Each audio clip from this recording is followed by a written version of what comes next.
So ayun po mga kalingap, magandang araw po sa inyong lahat. At kamusta po kayo? Welcome back po sa ating YouTube channel, Kalingap Derek.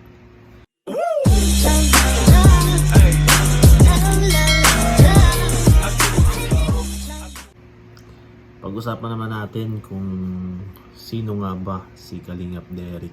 Ano po? At ang tinatawag nila na Tiny. Ano po? So, si Kalingap Derek po ay bunsong kapatid ni Kuya Nel. Ano po? So, sa mga hindi pa na po nakakakilala, ako po ay yung bunsong kapatid ni Kuya Nel. So, tatlo po kami. Ako po yung bunso, pangalawa si Kuya Nel, at meron pa pong panganay. So,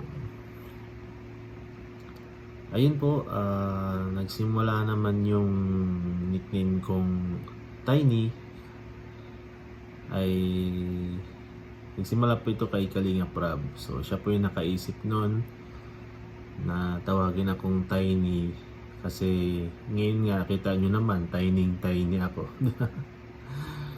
Kasi nung mga high school pa po kami, so talagang payat naman po ako nun, parang tiny na din. So hindi katulad nitong gantong katawan ko na ay na mataba na. So siguro gulat lang din siya na ganito na yung katawan ko kasi dati talagang grabe din ako sa gym, ganda ang katawan. Pero nung simula na makagraduate at nakapag-work, ayun, napabayaan na at naging ganito na. Kabaliktaran ay tiny. So doon po yun, kaya Tiny ang tinawag sa akin. At ang galing din maggawa ng mga pangalan ni Kalingap Rab kasi ayun nga, Tiny ako. Yung iba may Jumbo, may Adonis, may Beshi. So yun po mga nickname namin ng Hagibis. Yan, ng Hagibis. At sino pa nga ba si Kalingap Derek? Ayan, si Kalingap Derek po ay mga tatanong din po kasi na bagay kay ganito, bagay kay ganyan. So ako po ay in a relationship na at in a relationship po for 7 years. Ayan, so mag-8 years na rin po kami ngayong January. Ayan. At ayun po, going strong. At sana po ay soon ay may kasal naman. Ayan. Kung nakikita nyo rin sa mga TikTok, mahilig sumayaw. Ayan. Since bata pa po ako, elementary, ayan, talagang kahiligan ko na talagang sayaw. Ayan. Simula elementary hanggang high school, college. Yan, sumasali ako dyan sa mga dance competition na yan. So pag may laban, ganyan. Kaya hanggang ngayon ay kahiligan ko pa rin ang pagsayaw. So dati ko na nakasama yan, sila Kuya Nel, at sila Ian, Kalingap Ian, Kalingap Rab, ayan. Si Kalingap Rain, yan, nakasama ko na din sa sayaw, sa basketball, yung mga yan po. Mga kababata ko rin po sila. Yan. At yun po, mahilig magsayaw, mahilig maglaro, lalo na sa basketball syempre. Na doon kami mas lalong nagkakilala nila Kalingap Rab, ayan. Kalingap Rab, Kalingap Ian, Jens, ayan, Kuya Jens, sila Kalingap Rain, ayan. Si Kalinga Pray naman po, yung lagi kong kasama kapag yung mga liga kami doon sa amin. Ayan, nung high school kami.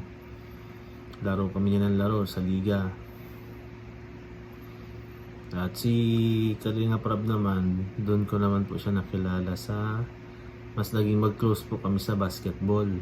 Ayan. So, hindi naman po kami laging nagkakausap noon. So, kahit nasa bahay po sila, nagbabanding, ganyan.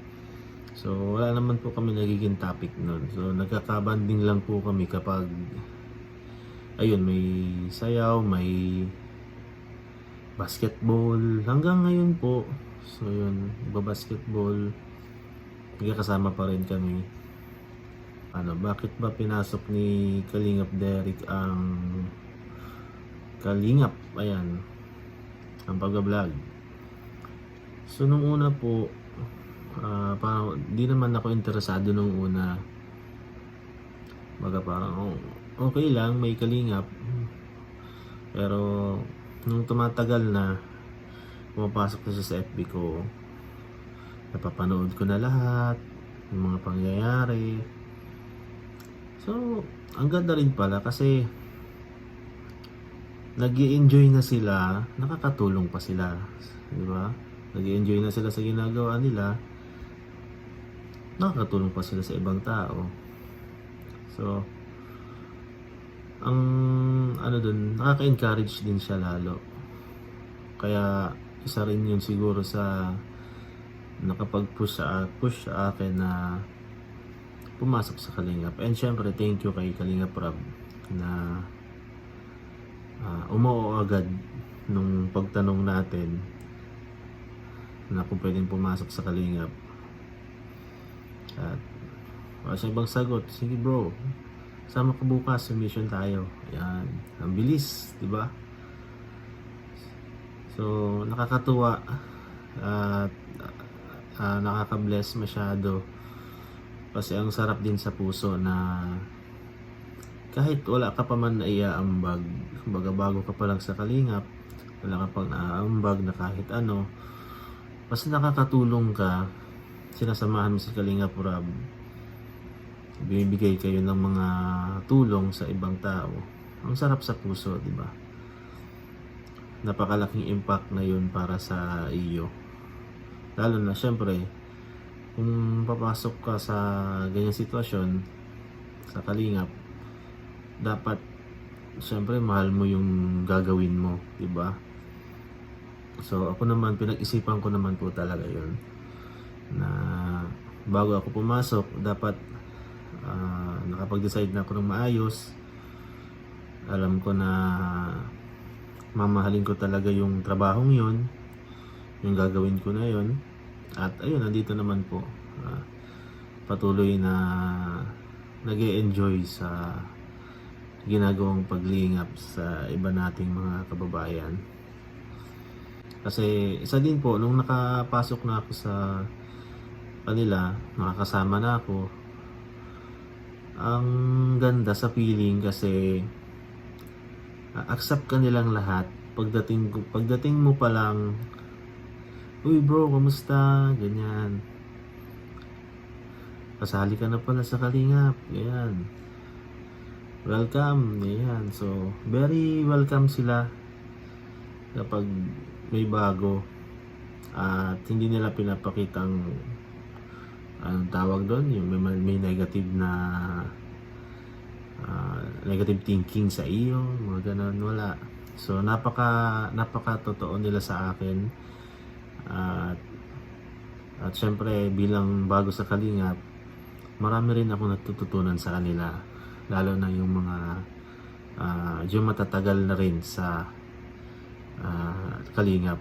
Ano po, so, marami silang na-advise sa akin, marami silang natuturo sa akin kung ano ba yung mga dapat kong gawin, ano ba yung mga ginagawa nila, di ba? Ano ba yung mga daily routine, iba yung ginagawa nila sa vlog nila, paano ba mag-vlog, di ba? So magbibigay sila ng advice na syempre unang-una pag mag-vlog ka, alisin mo yung hiya mo, di ba? So isa din yun sa bago na aayusin natin sa sarili natin, yung hiya. Kaya ang saya, and I am blessed na patuloy silang gumagabay sa akin, lalo na yung mga matatagal na rin, at patuloy na tumutulong na mag-grow ako bilang isang kalingap. Ayan. Kaya ayun, maraming salamat po sa inyo, at hindi ako nabigo sa desisyon ko na pumasok sa kalingap.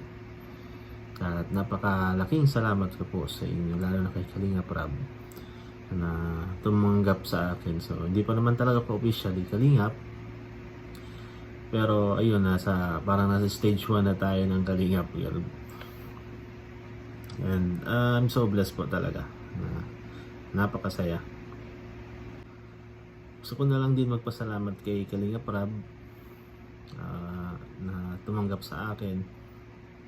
At hayaan mo bro, magiging totoo lang ako sa lahat, kahit kanino, lalong-lalo na sa iyo. At kung ano man yung mga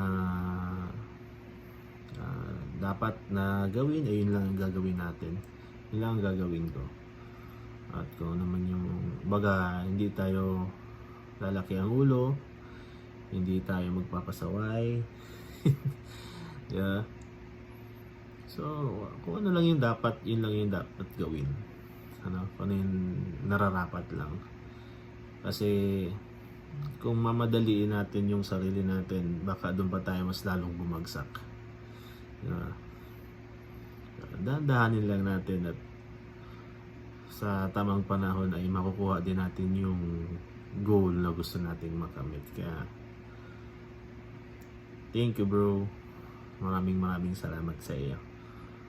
And ayun, maraming salamat po sa inyong lahat, mga kalingap. At this time po ay tapos na po tayo sa ating vlog. At sana po ay suportahan nyo lang po ang Team Kalingap. Po. So ayun po, huwag niyo pong kakalimutan, please support Kuya Val Santos Matubang, Ate Edna, Kalingap Rab, Jack, K-Boys, at Kalingap Derek po, also known as Tiny. Ayan. So, maraming salamat po sa inyong lahat, and bye bye.